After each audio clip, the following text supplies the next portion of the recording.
Of you, thank you so much for being here today.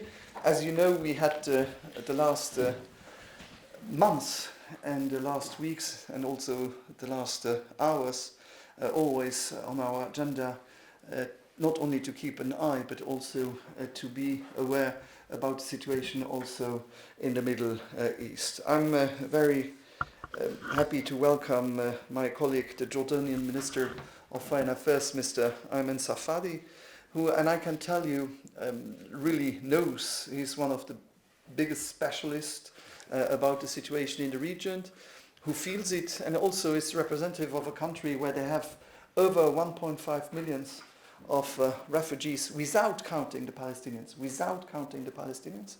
and where I have to admit that when we see the support of the European Union, usually in migration issues and war issues, we should never forget the Jordanian efforts, where they really support a lot, and they show what it means also to be have the heart on the right place. It's a difficult situation also geographically, because you are close to all these situations. But on the other hand, what I really appreciate with my Jordanian colleague is that he tries always to bring people together. And we had, as you said, I said yesterday already, a lunch in Luxembourg with some of the colleagues. We had a dinner in Brussels, and we exchanged a lot to see how we can move on this situation. I belong to the European part, you belong to the South part, but what is important is that countries thinking in the same way are able to build bridges also between the partners. We have, you had this morning and yesterday a meeting also in Brussels about the partnership with the European Union, and just to deepen also the relations between your country and the European Union. As I just said, you belong to the trusted partners that we have. We saw it in the past, we see it also in the present. And for us, what is still important, and we have the common goals, it's to have a ceasefire, to end civilians being killed every day, and there is no justification. And all the time, as I said also yesterday, and we should not forget, I understand on the other hand the suffering families from Israeli sides where they are still hostages. But when we speak about targeted measures, and when we speak about figures, we are close to 40,000 people who died now in Palestine, and we just have to realize also, and we discussed about that just a few minutes ago, that we are losing generations of support for a peace project of two countries, of two-state solutions, because hate is going to grow. And I see it on both sides. I've visited both sides, as you know, in the last month, and I see on both sides that the wish for two-state solutions are shrinking in the population. And when you want to do efforts, when you want to do reforms, when you want to do changes, you need also support from the population. It's shrinking also all the time. As I said also to my colleague yesterday, I had Mr. Koopmans visiting Luxembourg. It's important to see what we have on the table. There are a lot of initiatives on the right, on the left, but what is important is to have concrete initiatives where we know also that we will have a good result. We should not forget also what's happening in West Jordan, which is a very difficult situation, because we cannot just have all the eyes on Gaza without being aware of what is happening also in West Jordan, where there might be, not in a very late time. And yesterday when we had the press conference, I just got a few minutes after our press conference and a message also that violent settlers stopped humanitarian aid. They stopped humanitarian aid. They stopped the possibility to the distribution of humanitarian aid. And I know that the Jordan road, the Jordan support, and also they do the helps are also blocked by settlers who simply doesn't want to have a solutions. And I had exchanges also with Ayman at the beginning with the UNRWA, because as I said yesterday, believe me, I had a lot of pressures to stop the support for UNRWA. And for us, it would have been the biggest error to support to stop the support on UNRWA. And with Ayman, I was able to exchange, to hear also on the ground, because we speak now about the support in Palestine. But you have to know that UNRWA is also in Jordan. It's present in Jordan and supporting also the Jordan situation. So it is really important to know that on the ground we have the support from countries, limited countries. But we have also the support of international organizations where they need our support. And without this support, we have a risk also of people dying just without even weapons, but just because of no food. And to lose generations because of no education or also no health cares. And the last issue is also, we had a short discussion about not only the two-state solution or recognition, but also the day after. What are the plans for the future? How can we see also? And we both agree on one topic also in this discussion. We can't decide about the future of the region without the partners of the region. We cannot decide what is going to happen in Palestine without the Palestinians. We cannot discuss a two-state solutions without the Palestinians. We need the Palestinians and the Israelis on the table to be able to discuss. I know for you and I know how difficult the political situation must be for you. Because believe me, to fight for peace, to fight for two-state solutions, to fight for two peoples living together is not what his population fully support. I'm sorry to be that frank, but I know that politically it's not that easy to say that you want to have a peace solution where you need also to have a future also for Israel. Because with the situation that you have now, the support for a two-state solution with an Israel living in peace is shrinking in a lot of Muslim states. In a lot of Muslim states, the two-state solutions is important to have a Palestinian state, but on the other hand, the respect for Israel is shrinking. And so I want to say that it is important that we keep in mind that we won't find a solution without having all these partners around the table. And I would like really personally to say thank you to you for all the efforts that you do and to represent the one who has no voice. Because this is very often the one we forget. And you will not forget them. So thank you so much. Good morning, Your Excellency, dear Javier. Thank you so much for the opportunity to meet with you today and to continue our conversations on not just our bilateral ties and the prospects for taking them further, but also about the horrific aggression that continues to claim lives, undermine international law, witness war crimes being conducted on the Palestinian people in Gaza.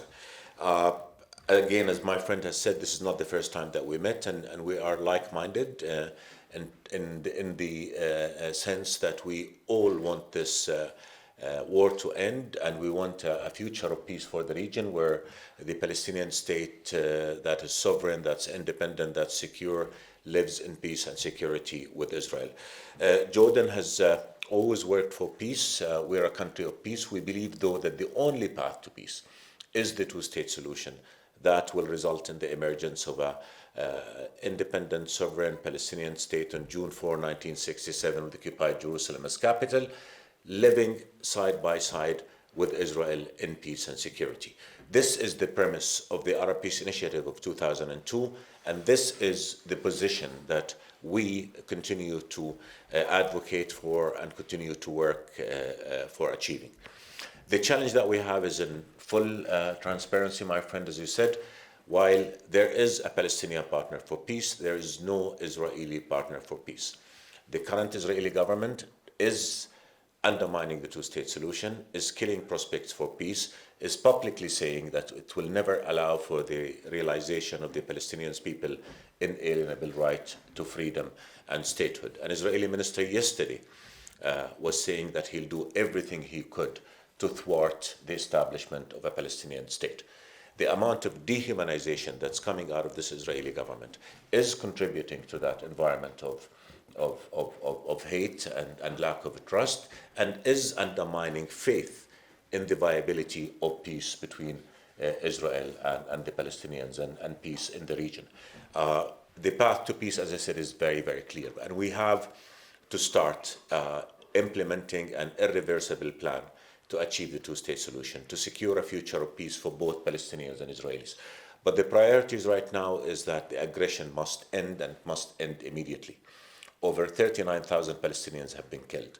Only 2 days ago, a massacre was committed against innocent Palestinians sheltering in an area that was declared by Israel as a safe haven, but we all know that there's no safe place in Gaza anymore. Israel is killing with impunity simply because it can, and simply because we have failed internationally to hold it accountable by the same standards that every nation should be held by. We have failed to implement international law, and we have failed to act in accordance with the international law, international humanitarian law, UN Charter, and human values, and stop the massacring of innocent people that we see continuing day in and day out in Gaza. We want this aggression to end, and we also are working extremely hard with all our partners to address the humanitarian catastrophe that continues to befall Palestinians in Gaza, simply because Israel is not allowing aid into Gaza, is not allowing conditions conducive for the UN organizations to deliver aid to Gaza, and simply using starvation as a method of war. This has to stop, because this is hurting the interest of everybody in the world. And the victims, though, of this aggression is not just the Palestinians. The credibility of international law is another victim of the Palestinians. The double standards with which people believe international law is being applied is something that is going to haunt us and haunt our multilateral work for generations to come. So this is our priority right now, to stop the killing of innocent people who are not just dying by Israeli bullets, who are dying, as my dear friend has said, by malnutrition, by the absence of food, by having no medical facilities. Speaking of the future, 600,000 Palestinian kids in Gaza have not gone to school this year. And they will not go to school anytime soon, because their schools have simply been destroyed, even though they have become shelters to house the people who have lost everything. So I thank you, my friend, for your strong position, and I value your efforts in bringing momentum to our efforts with our European partners, with other partners in the international community, to bring an end to this catastrophe, to this brutality, and to help chart a path towards a future of peace where the region will not have to relive the horrors that we have seen unfolding since October 7. In Jordan, you have a partner, my friend, a partner for peace, a partner for justice, a partner for working towards a future of peace and security for all in the region. As you said, I just came from Brussels, where we had the Association Council, 15th round of the Association Council, Jordan EU Association Council. It was a very good meeting. We decided to elevate our relationship to a strategic,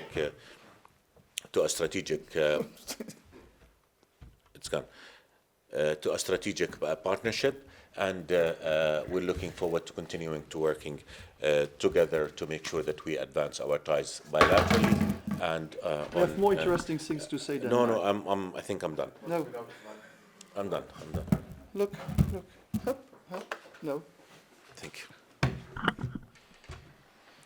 Again, I was just saying, I just came here from Brussels, where we had the 15th round of the Jordan EU Association Council, in which we decided to elevate our relationship to strategic partnership, which would allow for more cooperation on economy, trade, environment, defense, and other issues. We value our relations with Luxembourg and all our European partners, and we are committed to continuing to working together, not just on advancing our relations, but also in creating conditions of peace in the region, with the priority, as I said, of ending this brutal aggression on Gaza and charting a path towards peace. I thank you for mentioning the issue of refugees. Jordan is the largest per capita host of refugees anywhere in the world. We have 1.3 million from Syria alone. Only 10% of these live in camps, 90% live all over the country. 155,000 Syrian kids go to our official schooling system. 200 schools in Jordan are operating 2 shifts in order to accommodate demand by Syrian refugees. We have done everything we possibly could to provide them with dignified lives, and we were able to do so with the support of our friends and partners in the international community. Unfortunately, the reality is that aid is dwindling. Less and less support is coming to refugees and to host communities, and that is going to impact our ability to provide them with education, with medical services, with jobs, and also with hope for the future. We urge all our partners in the international community to continue to shoulder their responsibility towards refugees, because alone we will not be able to do what we've done for them. The only answer to the refugees problem is them going back to their country, and that is why we continue to work for a solution to the Syrian crisis that, among other things, will be conducive for the voluntary return of refugees. Again, my friend, I thank you for your friendship, I thank you for your partnership, and I thank you for standing on the right of justice, on the right of international law, on the right of all peoples of our region to live in peace, with dignity, with freedom, and I look forward to continuing to work with you. Thank you.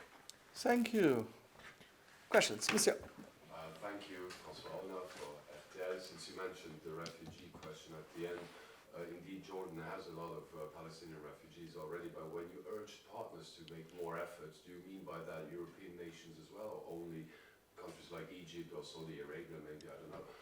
And Luxembourg, with the new government, has been a bit more reluctant maybe to allow Palestinian families to come together to Luxembourg. How would you comment that? My urge was in reference to the Syrian refugees, and yes, we do urge all in the international community to shoulder the responsibility. Refugees is a global challenge, and therefore it is a global responsibility as well. Host countries cannot deal with it alone, and we simply cannot do more without getting the support. This year we only got 6% of the cost of taking care of Syrian refugees in Jordan. Last year we got only 29% funding to our response plan. In 2017 we got over 70%. So you could see the pattern of a declining. UNHCR is cutting services to Syrian refugees. World Food Programme is cutting services to Syrian refugees, which means the burden is shifting towards us, and simply we cannot shoulder it alone. So that's number one. On the other issue, I think you were referring probably to UNRWA. UNRWA is doing a tremendous amount of work. Nobody can do the job that UNRWA does. UNRWA is irreplaceable. It is indispensable. It is the only agency that has the knowledge, expertise, and ability to help starving people in Gaza, to help provide hope for Gazan children. 260,000 kids used to go to UNRWA schools in Gaza alone. But as my dear friend said, UNRWA is not just about supporting Palestinians in Gaza. UNRWA operates in 5 areas of operation: in Gaza, in the West Bank, Lebanon, Syria, and Jordan. We have 2.3 million Palestinian refugees registered with UNRWA in Jordan. About 110,000 kids go to UNRWA schools in Jordan. So UNRWA must be protected, and UNRWA has been the subject of political assassination for years, even before October 7, because Israel associates UNRWA with the right of Palestinian refugees, and it wants to undermine that right as much as it wants to undermine the rights of Palestinians to statehood and freedom. So I know that Luxembourg continues to support UNRWA, and we thank you for that support, but UNRWA is facing a tremendous amount of challenges right now, and it needs the support that it deserves. It needs political support against slander by Israel and attempts to distort its reality. And it needs financial support to be able to do its operations. Israel has not allowed UNRWA to operate in Gaza. They just bombed their headquarters in Gaza. So their determination to destroy UNRWA must be faced with a global determination to save UNRWA, because by saving UNRWA, we're saving millions of people who depend on UNRWA, and we're saving hundreds of thousands of women and children who need UNRWA at this point, as their homes have been destroyed, schools have been destroyed, neighborhoods have been destroyed, and they simply do not have food to put on the table. Thank you. Very shortly about the UNRWA. As you heard, in Israel, there were discussions to put UNRWA as a terrorist organization. and also to ask them to leave all the offices and to close, in fact, everything. As soon as we got the informations, I said to my Israeli partners that this was unacceptable, and this was something we would condemn strongly. And I also contact American friends and to tell them, because I know that they could have some influence, also that this would go fully in the wrong direction and put oil even on the fire. And dann op Lützeburg bei Lächtro, ich schon de Mikro den Here. No, it's okay. It's okay. I take without micro. No, it's okay without the micro. No, just in Luxembourg.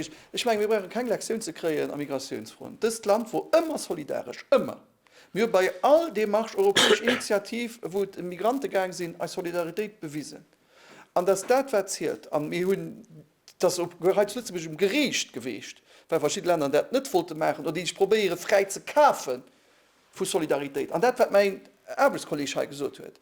Das ist nicht normal, dass heute der Migrationsfront ähnlich schlecht als für die Länder, die gerade an Grenzen und die Notbeschländer sind oder die, wo die Leute kommen. Das ist ein Solidaritätsprojekt, mit das nicht um die Leute herauszusichern, wenn der Mechanismus da ist. Wir sind immer solidarisch mit einem Mechanismus, und bis so hat gemacht, und das werden wir auch weitermachen. Mit das nicht um die Leute herauszusichern, wo sie wollen gehen, die Mechanismen, die sollen noch respektieren. I just said it's not normal that if you have a border or if you are an island and people are arriving there, that you are alone responsible for the situation and the future. And the solidarity, my country was always solidar and will continue to be solidar, but it's just the fact that it's not on people to choose where they want to go, but to have a mechanism with solidarity, and solidarity means that we have a mechanism functioning together. Yes? Jo.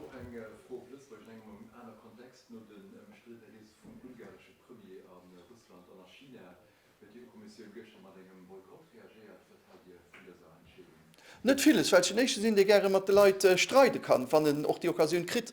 Einfach nicht dahin zu gehen, an dem gesagt wird, die Reunion zu Budapest gedurft gesagt, den Tag, und da lesen sich, dass da gesagt wird, man da findet eine offizielle Reunion zu Brüssel. Man da möchte Ungarn die Woche drauf, seine Reunion. Also ich mir dann Excuse während 6 Minuten für nicht nach Budapest zu gehen. Ich will lieber, wir gehen da hin, und wir so dem Ungarn, was wir davon erhalten, wie das wir es da raushalten oder konträr am Anfang, hier bald als Victim da hinstellen. Also da, wenn sie lieber einen guten Échange wie eng fit. Weil das just Zeit probieren zu gewinnen, weil die Woche drauf machen. It was about the boycott of the meetings in Budapest. Voilà. Nice. Also ich werde Budapest gehen. Wenn ich allein sind, dann werde ich da keine Reunion haben. Aber ich kann den Dialog zu evitieren. Das ist schlecht.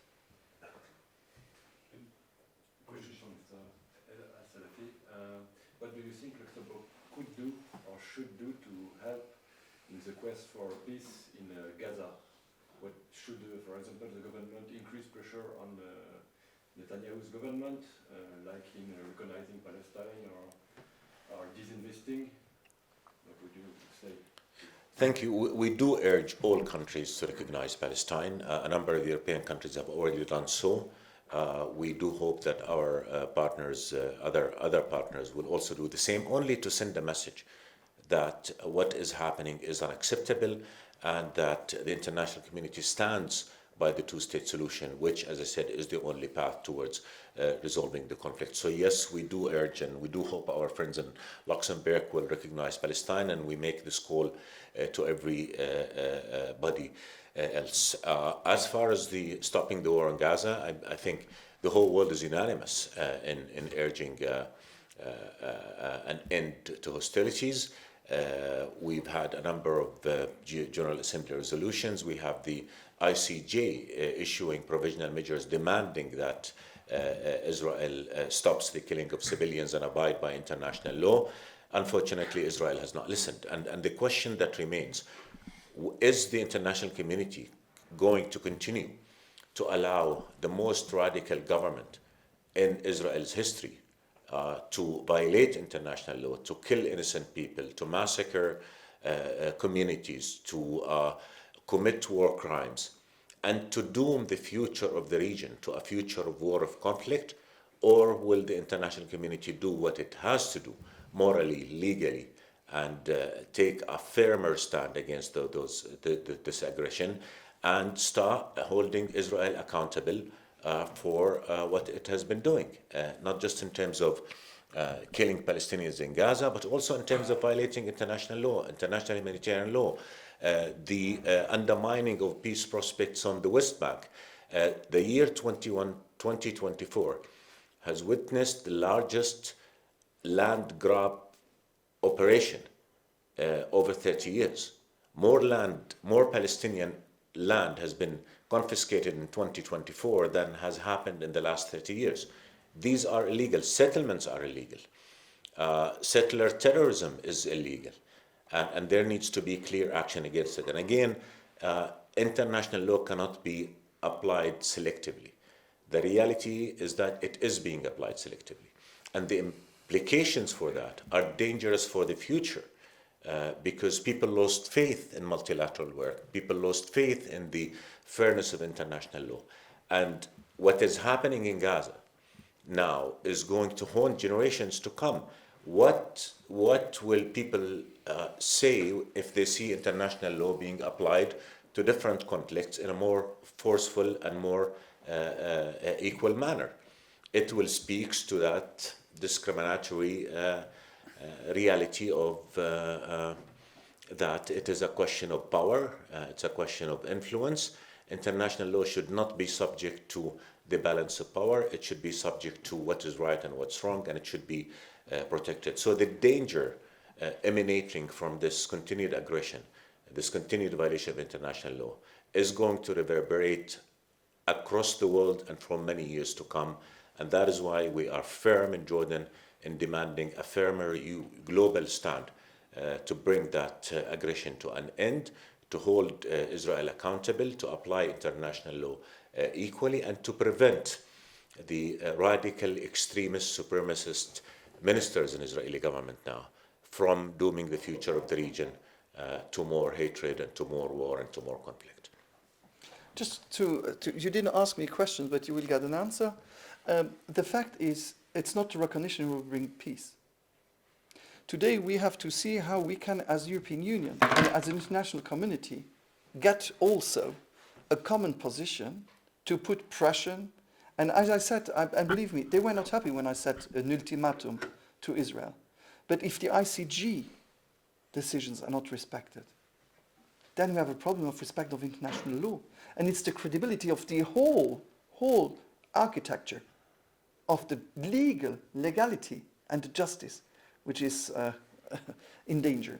And I know that there is now, everybody has the interpretation they want about the judgment. So I urge really the European Commission and the Minister of Foreign Affairs from Israel, if it hasn't been done yet, to come together, that we have a common lecture of the text. Because it's just during all these times, nothing is implemented. And people are dying every day. So we should hurry up and respect what has been decided. And these are the things. And I know the symbolic is so important. And we discussed about it. You can guess that my friend here has told me, when are you going to do what you should do? What did you answer? What? What did you answer? We had a debate, just the two of us, but I told him that I would find a Luxembourgish solution, as I said in Parliament. And don't be too impatient. But the fact is, I really believe that to show solidarity and to be able, because believe me, to be able to speak to both and to have respect to both, and for my friend it's even more complicated, but to be able to speak to both and to be listened from both sides is something which is not granted to all partners. And so we should continue to have this dialogue and trying to find things. But again, we have a judgment, and the fulfillment of the judgment is not a sacrifice, it's the respect of international law. Just a question of clarification for Mr. Safadi. You mentioned that on the Israeli side, Netanyahu government is no partner for peace, but there is a partner on the Palestinian side for peace. Who exactly are those partners? The Palestinian Authority. It is the legitimate representative of the Palestinian people. They have repeatedly said, and they remain committed to the achievement of peace on the basis of the two-state solution. The solution which has the unanimous, almost support of the whole world. They're ready to engage, they're ready to negotiate, but when you have an Israeli prime minister who says publicly that he will never allow the two-state solution to materialize, will never allow the Palestinian people to realize their right to statehood and freedom. When you have Israeli ministers who call Palestinians human animals, if this was a minister in any other government in the world, I think you would have seen sanctions imposed. But we have not. Again, yesterday, Smotrich, the Minister of Finance, said that he'll do everything he possibly can to thwart the two-state solution and to not allow it to materialize. He withheld Palestinian money that Israel collects on behalf of the Palestinians and owes them that money. Even though there was a government decision to release that money, he still held it. And he was urging the Prime Minister to annex all of the West Bank. So that is the reality with which we're having. And by the way, that is hurting Israel. This Israeli government is hurting the Israeli people and Israeli state, because when it undermines belief in peace, when it undermines 30 years of work to achieve peace that would result in Israel being accepted and normalized within the region, they are hurting the interest of the Israeli government. So when we in the Arab world, all of us are ready to engage immediately in an effort, in a plan that would implement the two-state solution. And again, I go back to the Arab Peace Initiative of 2002, where all Arab countries said they were willing to have normal ties with Israel, full diplomatic ties with Israel, and offer full security guarantees for Israel in return for Israel withdrawing from the occupied territories and allow for the emergence of the Palestinian state. We are saying clearly what we want. We want peace, just and lasting, on the basis of the two-state solution. Ask any Israeli government official what they want. They will only tell you what they do not want, which is to give the Palestinians their rights. But they will not tell you how they see a solution to the conflict, even in Gaza. Now, almost 284 days of war, destruction, attacks. And what next? Let them kill 300,000 Palestinians in Gaza, not just 40,000. And what's going to happen after that? You still have 2 million people who have lost their homes, their schools, their mosques, their churches, their playgrounds, lost everything. So what is the message to this? And this is the longer-term cost of the war that the world, unfortunately, is not looking at yet. How are you going to deal with the future in which hatred, dehumanization are the characters of the character of it? So these are the challenges that we have, and these are the real questions that should be asked. There is no alternative to the two-state solution. The only alternative to the two-state solution is a one-state reality.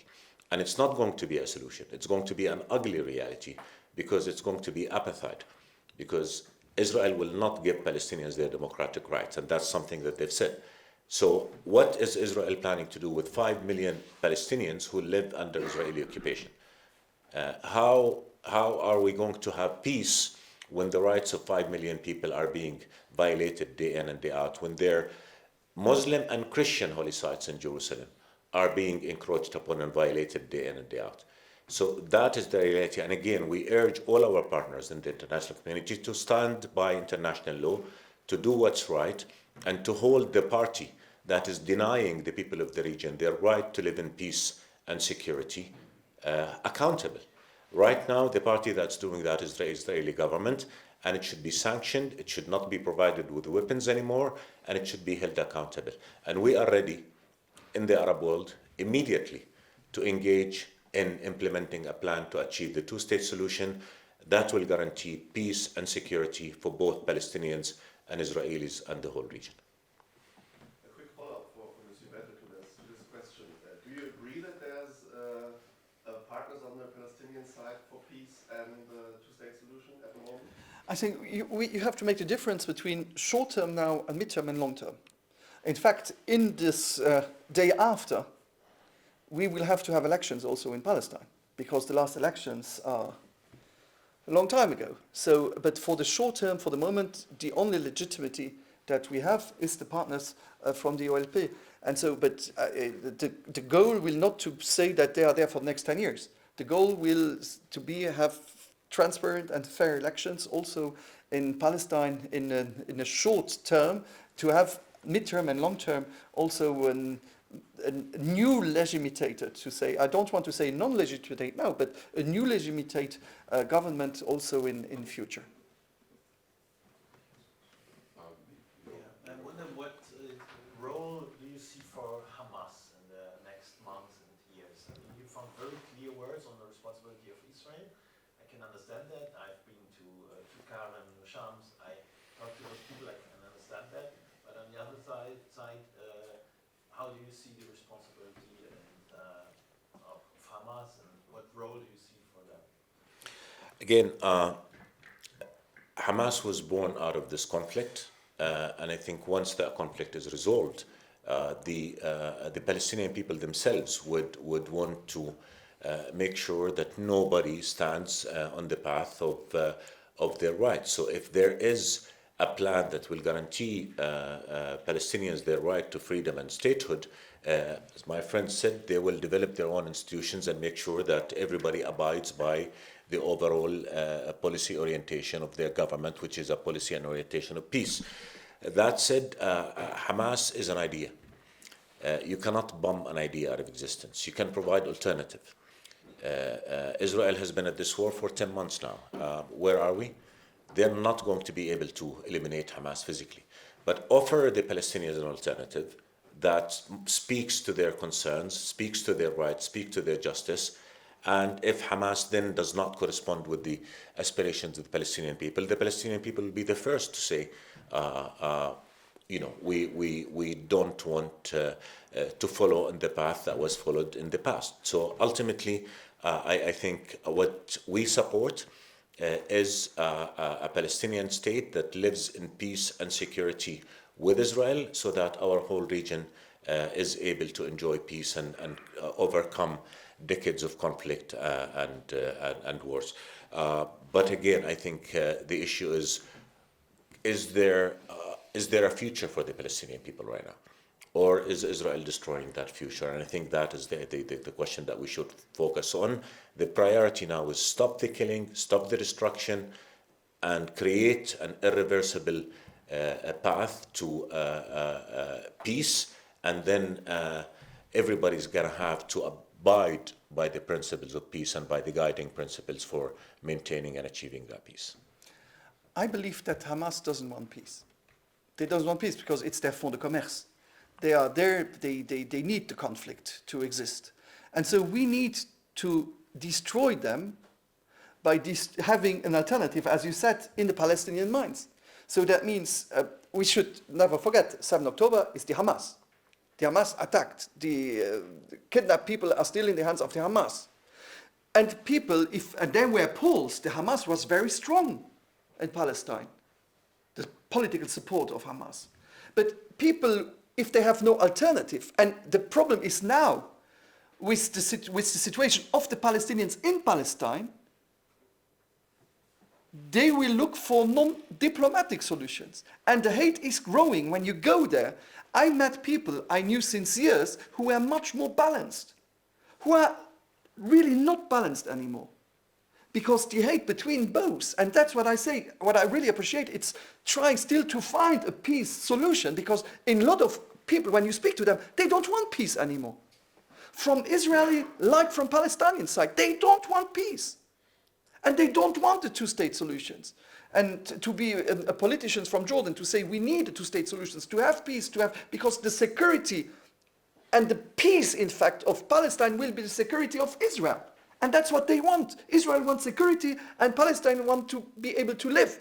They want peace. So we need to have this alternative where people see that Hamas is not the savior. Hamas is a problem.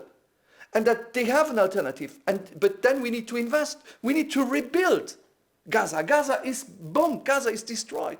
And believe me, the economy attractivity of Palestine, it's not on the map of a lot of investors for the moment. So it is important that we build up, and as my colleague said, it's in mind. And so this is the most difficult to destroy, what people have in mind. But for them, you have to offer them a good alternative. But for me, Hamas is a terrorist organization, and we need, I don't want to speak to them now. But this is my personal point of view. The hostages, they still have them.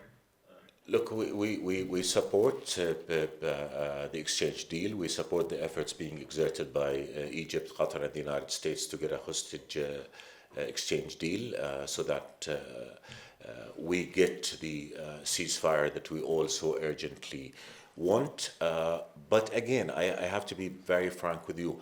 Hamas did not create the conflict. The conflict created Hamas. Solve that conflict and offer a path that would lead to Palestinian and Israelis living in peace.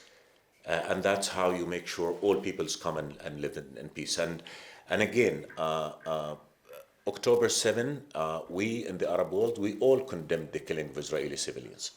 All of us. We went to the Arab League in a few days and we came together and we issued a resolution condemning the killing of Israeli civilians. But show me one Israeli official who condemned the killing of Palestinian innocent people, who condemned the killing of Palestinian civilians, not just in Gaza, on the West Bank as well. Over 500 people have been killed on the West Bank. Last year, even before October 7, witnessed the largest number of Palestinians killed on the West Bank in over a decade. So what we are simply saying is that this conflict has gone for far too long. You have a root cause for that conflict, which is the responsible for all that we've seen, which is occupation. End occupation, and then that's how we solve the conflict. If occupation persists, conflict will continue, and we're certain that we'll be seeing more wars and more violence in the future unless we solve the root cause of conflict, which is occupation, and bring the Palestinians and the Israelis together in peace on the basis, again, through the establishment of a Palestinian state that will guarantee the rights of the Palestinians to live in freedom. Israel will not have security unless Palestinians have security. That is a fact. May I just have a follow-up on my colleague's question before, because you answered on the tools, the instruments to make the war stop right now. It seems very frustrating because it's not deterring anyone. It seems the pressure has risen already. You said a formal global stand to stop the war in respect of law, but you did just touched on sanctions and weapons deliveries. Can you be just more precise on what can the EU and Jordan do to put more pressure on Israel, because the pressure so far has not been enough to make them stop? Look, I mean, again, Israel is not listening to anybody. It's not listening to even its own closest allies. It's not listening even on issues of allowing aid, allowing food, allowing medicine to children who are dying from malnutrition and from not having medicine. So if Israel is not listening even to its closest allies and closest supporters, and if the world agrees that this aggression has to stop, then it's got to come up with tools to stop it. And we've seen the international system work effectively in the past when there was a will to do so. But one country cannot be above the law. Israel is being treated as if it's above the law. It has been granted impunity. And this has to end. We can go to the Security Council. The Security Council should issue a binding resolution under Chapter 7, demanding an end for this war. It has not. Sanctions could be imposed on Israel, including the banning of sending weapons to Israel. And again, do you allow a government whose declared objective is to deny the Palestinian people not just their rights, but their humanity? Do you allow it to continue with doing with the crimes that it's doing and doom the future of the region, the conflict? Or do we all come together and protect the right of all peoples of the region to live in peace and do what it takes? So yes, we urge sanctions on the Israeli government. We urge a ban of the export of weapons to Israel. And even before that, we urge clear stands articulated by a Security Council resolution consistent with international law and international humanitarian law, and saying that this is wrong and this is not acceptable and this has to stop. If you see the settlers' attacks, more than 1,000 settler terrorist attacks have taken place against innocent Palestinians on the occupied West Bank. And what reaction did we see? Yes, we thank the EU for imposing sanctions, but it's not enough. We urge the US, we urge the EU, we urge the whole global community to come together and stand by international law, stand by international humanitarian law, by the right of all peoples to live in peace and security, including the Palestinians. So this is what we're urging for. Thank you so much for coming. Thank you so much. Thank you. Thank you.